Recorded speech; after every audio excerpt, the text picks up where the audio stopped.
Eh bien, bienvenue à toutes et à tous. Nous sommes aujourd'hui le dimanche 8 décembre 2019 et j'ai tenu à faire cette vidéo pour à la fois parler d'un événement qui vient de se produire et qui est le rachat de l'entreprise française Latécoère par un fonds d'investissement américain, mais au-delà de cet événement, de cette réaction, procéder à une analyse un peu plus importante sur le rachat massif d'entreprises françaises par des intérêts américains. Il y a quelques jours, j'avais déjà fait une autre vidéo sur le rachat d'un certain nombre d'entreprises françaises dans tous les domaines par des investisseurs chinois. Et j'avais expliqué que cette liste montrait à l'évidence à quel point l'argument avancé continuellement par les européistes selon lesquels il faudrait absolument faire la construction européenne pour faire contrepoids à la Chine était en fait une mauvaise plaisanterie puisqu'on constatait le contraire. Plus l'on construit l'Union européenne, plus on applique les traités européens et notamment la libre circulation des mouvements de capitaux, eh bien plus l'on constate que la Chine est en train d'investir un certain nombre de secteurs, et non des moindres, de l'économie française, alors que l'inverse n'est pas vrai. Eh bien, aujourd'hui, je voudrais faire un petit peu le même diagnostic, cette fois-ci pour les États-Unis, puisque, en règle générale, les européistes nous expliquent toujours « vous vous rendez compte, la France est beaucoup trop petite, il faut absolument faire l'Europe pour faire contrepoids aux États-Unis et à la Chine ». C'est toujours les deux arguments qui sont avancés.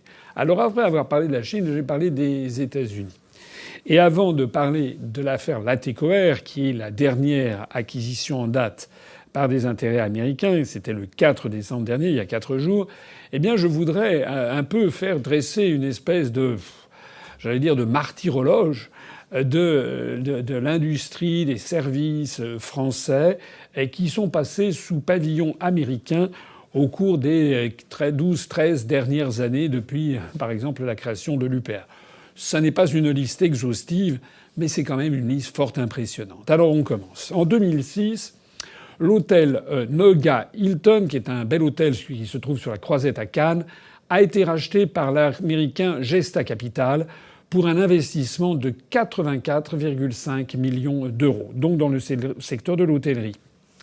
En janvier 2010, le groupe Mapa Spontex, vous savez, les gants Mapa et les éponges Spontex que l'on utilise dans la cuisine ou dans un atelier ou dans un garage ou quand on fait un peu de bricolage, eh bien ce groupe Mapa Spontex qui appartenait au groupe français Total a été vendu à l'américain Jarden pour un montant de 355 millions d'euros. Il a d'ailleurs été revendu quelques années après à un autre groupe américain, le groupe Newell Rubbermaid, lorsque celui-ci a racheté justement le groupe Jarden Corporation. C'était au second trimestre 2016 et pour un montant global de rachat de plus de 15 milliards de dollars pour le groupe Jarden.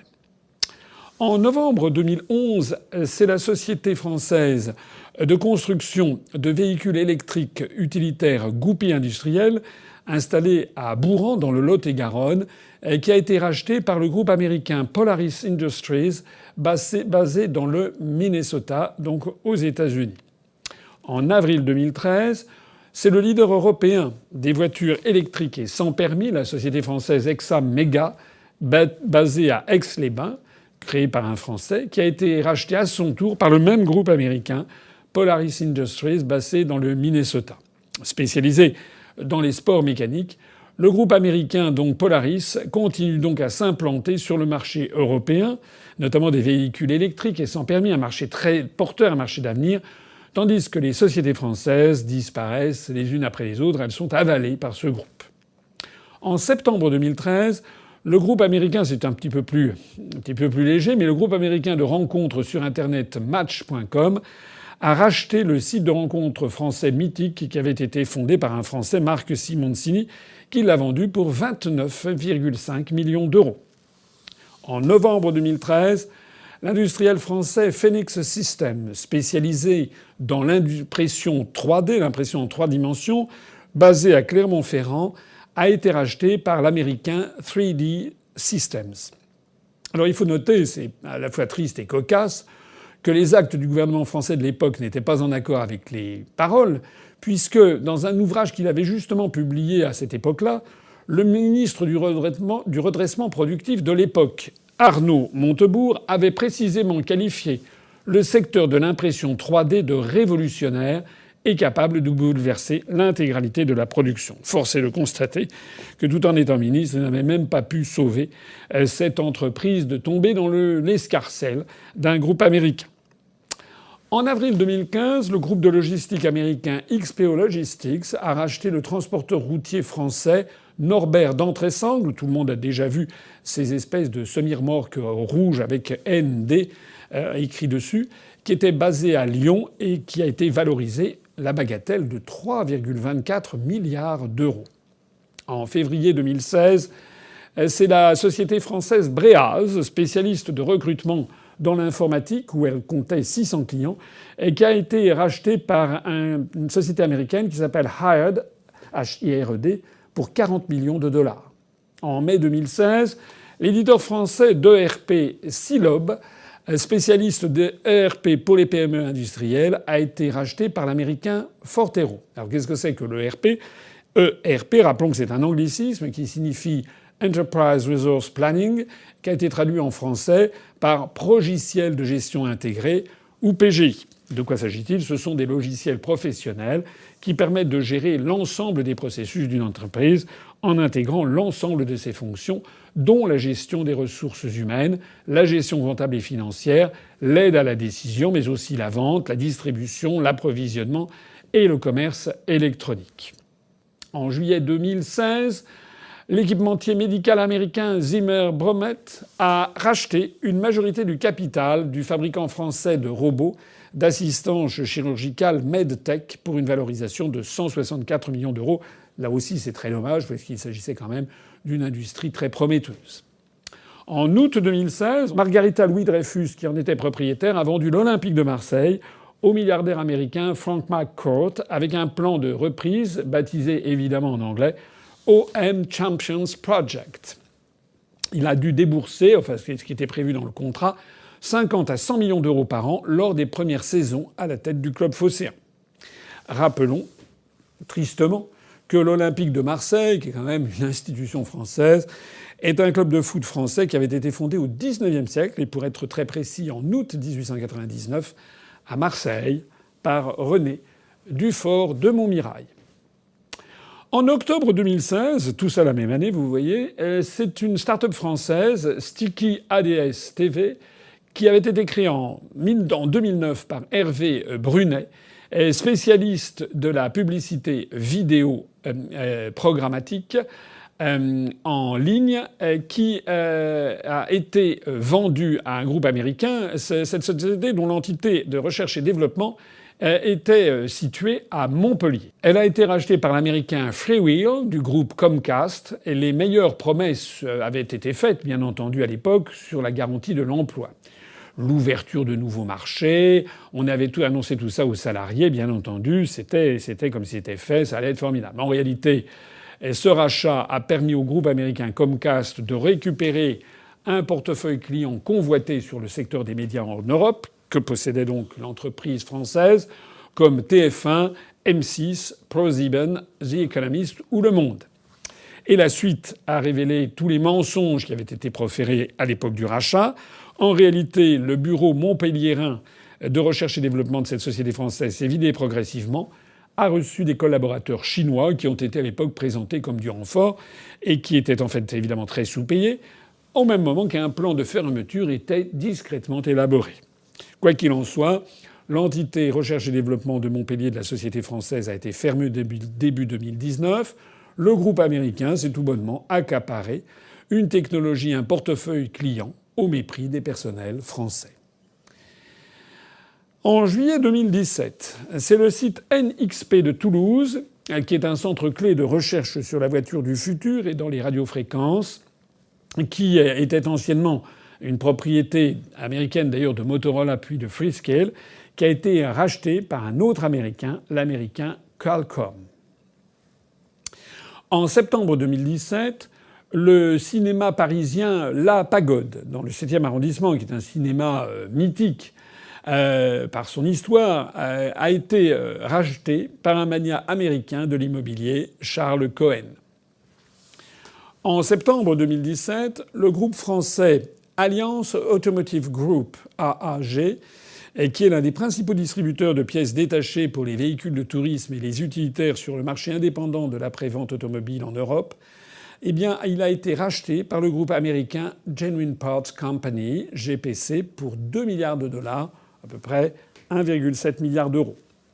Le français AAG était pourtant un champion. C'était le numéro 2 de la distribution de pièces détachées automobiles pour les véhicules utilitaires et de tourisme en Europe, avec plus de 1800 points de distribution en France, au Royaume-Uni, en Allemagne ou encore en Pologne.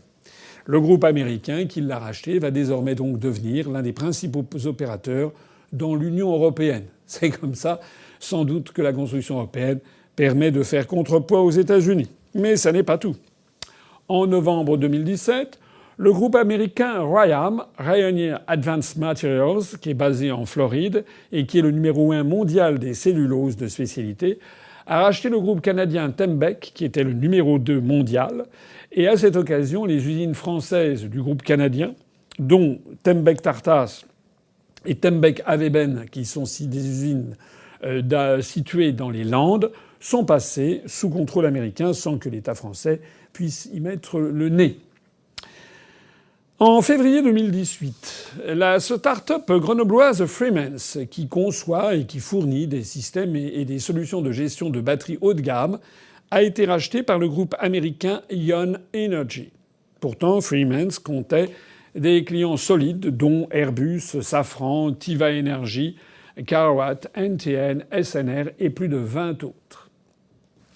En juillet 2018, Ultimate Software, une entreprise américaine spécialisée dans les logiciels de relations humaines et de traitement de la paye, a racheté 100% d'une start-up française qui s'appelait PeopleDoc.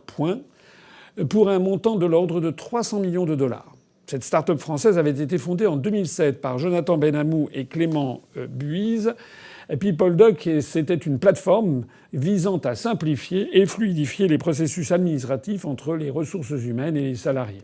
Elle comptait 265 salariés répartis dans 7 pays, France, Allemagne, Finlande, Canada, États-Unis, Royaume-Uni et Pays-Bas, et elle revendiquait plus de 1000 entreprises clientes dans 188 pays, encore un fleuron, racheté par des intérêts américains. En juillet 2018, c'est une société française de haute technologie dans le domaine des biotechnologies, la société française Biotech TXCell, qui a annoncé son rachat par l'américain Sangamo pour 72 millions d'euros. Or, le français TXCell était un acteur de premier plan du marché émergent du développement des immunothérapies cellulaires basées sur des cellules T régulatrices qu'on appelle Tregs. Grâce à cette acquisition, donc d'un laboratoire de recherche en pointe en matière médicale, l'américain Sangamo prend désormais une position de leader mondial du développement des cellules CAR-Treg et du traitement des maladies auto-immunes, dont malheureusement on sait qu'elles se développent dans le monde contemporain. En décembre 2018, en matière de santé animale, le laboratoire américain Merck a racheté une société française baptisée Antelic, basée à Vitré en Ille-et-Vilaine et qui est spécialisée dans l'identification animale, notamment avec des puces RFID sur un certain nombre d'animaux. Eh bien, cette société française a été rachetée pour le montant assez considérable de 3,25 milliards d'euros. C'est une société de haute technologie. En février 2019, l'éditeur français de solutions Source to Pay et de gestion des contrats, cette société française qui s'appelait Determine, a été racheté par un éditeur américain de solutions d'automatisation des processus achats et financiers qui s'appelle CoreCentric et qui n'était pas présent en Europe. L'américain a payé 32 millions de dollars pour cette acquisition de cette start-up qui lui permet de mettre un pied important sur le marché européen. En avril 2019 de cette année, le spécialiste américain de l'autopartage entre particuliers, Getaround, a racheté le français Drivey pour 300 millions de dollars, c'est-à-dire à peu près 268 millions d'euros. Ça lui a permis de prendre pied en Europe et de se présenter comme désormais la première plateforme d'autopartage mondiale. En octobre 2019, le français Lilo Media Group, spécialiste du doublage, du sous-titrage et de l'autodescription, s'est fait racheter par l'américain Transperfect, le leader mondial en matière de services linguistiques, qu'il va ainsi devenir un acteur majeur de l'industrie du divertissement. Enfin, en fin novembre 2019, donc il y a quelques jours, c'est la société française Snips, SNIPS, une société qui a créé un nouvel assistant vocal fonctionnant en local pour répondre à la contrainte de la sécurité des données personnelles. Eh bien, cette société a été rachetée par le géant américain Sonos pour 35 millions d'euros pour en faire son pôle de recherche en intelligence artificielle en Europe. Avec près de 70 salariés, Snips travaillait pourtant déjà avec une quarantaine de gros clients qui souhaitaient intégrer cette solution. Et puis nous voici à l'événement donc qui est arrivé il y a 4 jours, le 4 décembre 2019, c'est l'OPA sur l'ATECOR qui a été lancé en juin par un tout jeune fonds d'investissement américain qui s'appelle Searchlight, immatriculé d'ailleurs aux îles Caïmans, ce qui a priori ne sent quand même pas très bon. Eh bien cette OPA a fini par l'emporter. Malgré les protestations d'un certain nombre de députés français, qui ont dit 17-18 députés qui ont protesté, dont d'ailleurs, il faut le souligner, même quelques députés de En Marche, des députés du Rassemblement national, des députés des Républicains, de la France insoumise, je crois. Enfin, malgré donc quelques protestations très assourdies, eh bien, le gouvernement français a laissé faire. En obtenant 62,76% du capital de l'ATECOR, c'est-à-dire du champion français des aérostructures, comme par exemple les tronçons de fuselage, et des systèmes d'interconnexion, comme les câblages, les équipements embarqués, le fonds américain obtient par la même occasion les brevets de l'ATECOR, c'est-à-dire une entreprise très ancienne, une entreprise spécialisée dans l'aéronautique, une société particulièrement innovante dans un domaine hautement stratégique pour la France, avec d'ailleurs des applications militaires évidentes. Ce rachat par un fonds d'investissement américain est un véritable désastre, un double désastre, sans parler d'ailleurs des conséquences en termes d'emploi, puisqu'il est tout à fait envisageable qu'à terme, des emplois seront supprimés. Je signale d'ailleurs que l'ATECOR, il y a quelques années, avait déjà été obligé de transférer un certain nombre de centaines, même de plusieurs milliers d'emplois de la région de Toulouse au Maroc pour échapper à la malédiction de l'euro, puisque l'euro était beaucoup trop cher par rapport au dollar. Or, c'est dans le dollar que sont facturées les productions aéronautiques dans le monde entier. Alors, le problème qui se pose, outre cette affaire d'emploi, eh bien, le premier désastre, c'est que des technologies, des techniques qui ont été inventées, développées, par des Français en France, par des ingénieurs français en France, vont non seulement s'agglomérer à l'outil de puissance économique américain, mais elles vont faire désormais également tomber sous le coup de l'extraterritorialité du droit américain tous les appareils intégrant des composants développés par l'ATECOR.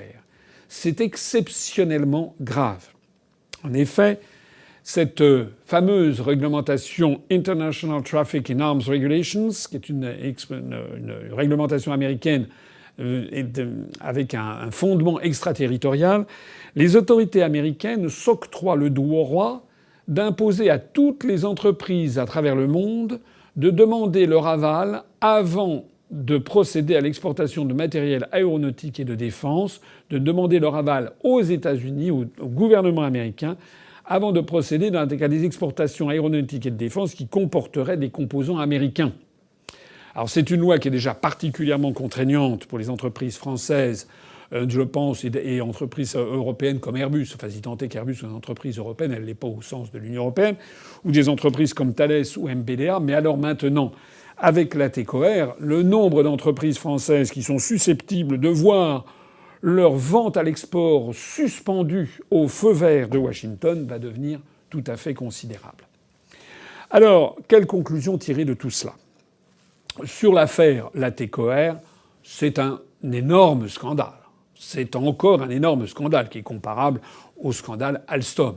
Le gouvernement français, qui au même moment annonce à grands sons de trompe qu'il met 10 milliards d'euros sur la table pour favoriser des start-up françaises, eh bien, a été incapable de mettre les quelques centaines de millions d'euros nécessaires pour interdire à la TECOR de tomber dans le giron américain, pour tout simplement nationaliser la TECOR s'il le fallait, ou prendre une participation majoritaire dans la TECOR.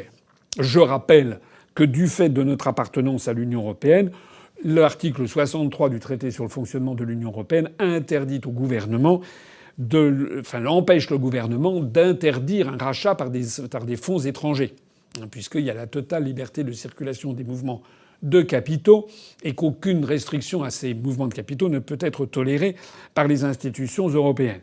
Donc la seule possibilité qui reste, c'est éventuellement que la France mette de l'argent dessus ou qu'elle déclare éventuellement l'intérêt stratégique, ce que nos élites n'ont pas fait. Alors c'est un scandale parce que non seulement les traités européens entravent très largement la marge de manœuvre des dirigeants français, mais de surcroît, les dirigeants français n'utilisent pas les quelques petites ressources nécessaires et qui leur permettraient d'empêcher des pareilles trahisons, en fait, de l'intérêt national. Au-delà de cela, d'ailleurs, toutes les 25 ou 26 cas que j'ai dressés dans la liste précédente montrent que c'est tout notre appareil industriel, mais aussi certains services, mais aussi des clubs de foot, des hôtels, etc. C'est une liste d'ailleurs qui n'est pas du tout exhaustive et qui s'en va et que l'on brade aux intérêts américains. On notera d'ailleurs, certains me diront oui, mais au même moment, Monsieur Bernard Arnault vient de racheter Tiffany, le grand joaillier américain, pour la bagatelle de 17, je crois, milliards d'euros. Ce qui, d'ailleurs, au passage, fait maintenant de Bernard Arnault, d'après tel ou tel magazine américain, l'un des 2 ou 3 hommes les plus riches du monde, avec le fondateur de Amazon, Jeff Bezos, et avec Bill Gates, le fondateur de Microsoft. Bon, alors, tout ça, d'accord, c'est très bien pour Bernard Arnault, on est content pour lui.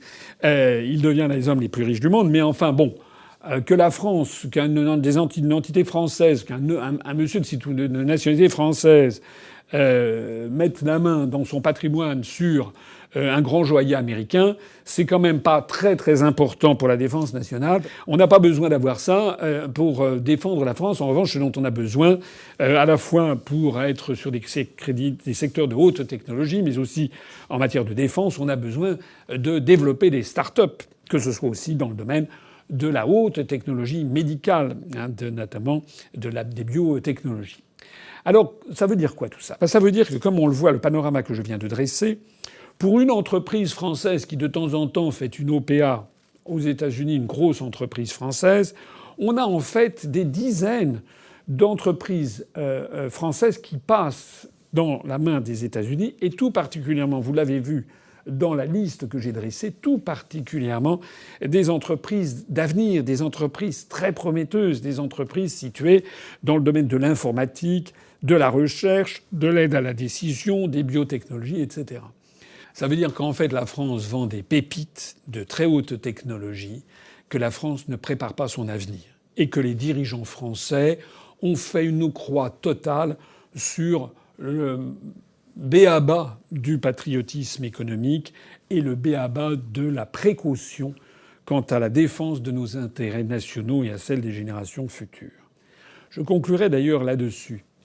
C'est l'un des vices les plus essentiels peut-être de la construction européenne, au-delà même de l'article 63 et de tous les autres articles qui vont dans le même sens et qui interdisent très largement de défendre les intérêts nationaux. Au-delà, il faut bien comprendre que l'idéologie de la construction européenne postule le principe de la péremption des intérêts nationaux. Voilà, ça serait quelque chose de périmé. D'ailleurs, la Commission européenne parle souvent d'égoïsmes nationaux. Ce serait une vieille lune, ce serait ringard, pour ne pas dire pire. Ce serait xénophobe, raciste, naninana, de vouloir défendre les intérêts de la nation France, c'est-à-dire les intérêts du peuple français. Et nous devrions donc développer une entité qui s'appelle l'Union européenne pour faire contrepoids, dit-on, à la Chine et aux États-Unis. Mais ça n'est pas comme ça que ça se passe. Parce que lorsque l'on dit à des propriétaires d'entreprises, à des chercheurs, à des personnes qui ont passé toute une vie pour se constituer un très gros patrimoine, quand on leur dit qu'il faut lutter contre les intérêts nationaux, que ça n'est pas bien de défendre les intérêts nationaux, eh bien ils en tirent une conséquence. C'est que si il faut vendre une entreprise à l'Allemagne ou à l'Estonie, à la Slovaquie, à la Pologne, au Portugal, à l'Italie, au Royaume-Uni ou Dieu sait où, et si l'on doit partager des secrets industriels avec les Néerlandais, les Autrichiens, les Danois, les Tchèques, les Grecs ou les Allemands, eh bien ma foi, pourquoi ne pas les partager avec d'autres ? Pourquoi ne pas les partager avec des Américains, avec des Chinois ? Puisque l'on a postulé la péremption de l'idée nationale. En d'autres termes, les Français, les dirigeants français dans le monde économique, financier, dans le monde de la recherche, ils ont engrammé l'idée qu'il fallait pas défendre nos intérêts, mais ils n'ont pas compris, ils n'en voient pas l'utilité, pourquoi il faudrait défendre les intérêts d'une coopération, par exemple en matière de recherche, avec l'Estonie ou avec la Bulgarie, alors qu'ils n'ont jamais vu de chercheurs bulgares ou estoniens à l'horizon, tandis qu'ils sont en relation très fréquente avec des chercheurs chinois ou des chercheurs canadiens ou des chercheurs américains ou des industriels de tous ces pays. Donc, eh bien, ils se disent que, ma foi, après nous le déluge, comme disait la Pompadour et Louis XV, après la bataille des plaines d'Abraham de 1759, où la France a perdu le Canada français, eh bien, après nous le déluge, eh bien, finalement, on va maximiser le prix de vente de nos sociétés et on va vendre tout ça. Voilà. C'est comme ça que la famille d'Ambert d'Entresangles empoche plus de 3 milliards d'euros. C'est comme ça que toute une série de créateurs de start-up engrangent, parfois ils ont à peine la trentaine, et quelques dizaines de millions d'euros, ou voire parfois quelques centaines de millions d'euros, ce qui fait d'un seul coup d'eux des rentiers à vie. Mais au passage, eh bien, c'est l'emploi en France qui dégringole, et c'est le tissu industriel, le tissu de haute technologie qui s'effiloche, qui dégringole, qui part à l'étranger. Et au total, c'est l'image de la France en tant que puissance industrielle qui est en train de s'effondrer. Il est vraiment, vraiment grand temps que toutes les personnes qui me regardent fassent circuler cette vidéo, comme celle que j'avais consacrée à l'affaire chinoise, au rachat de la France par appartement par des intérêts chinois. Il faut inonder le Internet avec ces vidéos et notamment les faire regarder à toutes celles et à tous ceux qui, sans se documenter un instant, répètent comme des perroquets ce qu'ils entendent dans la bouche des commentateurs politiques ou des journalistes, à savoir que l'Union européenne permettrait de faire contrepoids à la Chine et aux États-Unis. C'est le contraire qui est vrai. Notre pays est en train d'être vendu à la découpe à tout un certain nombre de pays du monde. Et si ces pays achètent ces entreprises, ça n'est pas pour rien. C'est bien parce qu'ils ont compris, eux, que ce sont des entreprises stratégiques pour l'avenir. Il faut se mobiliser parce que la priorité des priorités, c'est désormais que les Français se rassemblent pour libérer la France de ce piège terrifiant qui s'appelle Union européenne et euro. Vive la République et vive la France.